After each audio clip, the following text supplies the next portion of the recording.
Hello guys. I'm here at the house of my sisi. Chika with matching tagay and kain boko. Kaya ate Ami. Gatan dili.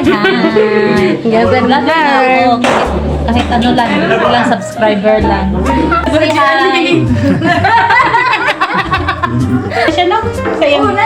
Kita anak. Uy, uban years, daganon. Uy, usang gita. Magjagat lang sa ani. Bagong kita siya pagsulag.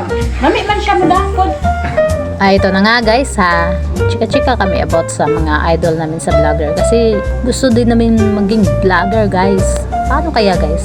Kaya nga mag-subscribe na kayo and like and share it. Kasi malaking tulong yan guys. Please.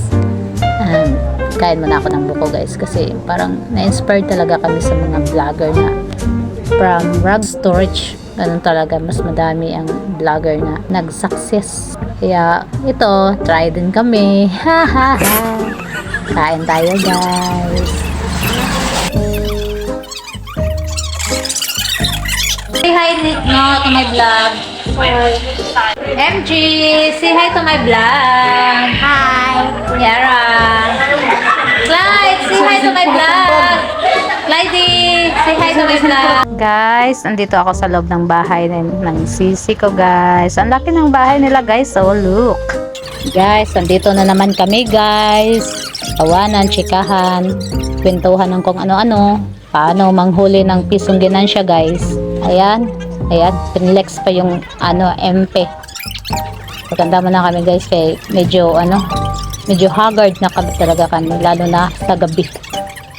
Ayan, chika yung sisi ko kung anong diskarte niya. Medyo nakakuha din ako ng mga ideas niya. Kundi lang, ganun lang naman talaga. Chika kung anong malalaman, kung saan pwedeng makamurang ititinda, ganun. Tsaka kung paano yung diskarte, kanya-kanya kaming kwento niyan. Magtatawanan na lang kami bigla niyan kasi yung pamangkin ng asawa ng kapatid ko, grabe yung experience niya yung sa pagdadala ng mga barako. Kasi dami niya palang sobrang experience. Meron yung hinabol ng inahin, na merong muntik nang mahulog sa bangin. Ay, nahulog pala talaga daw. Makatakot na tawanan nga kami dyan nakakatuwa talaga. Okay guys, hanggang dito na lang ang aking mini vlog. Don't forget to like, subscribe, and share. Thank you. Bye-bye.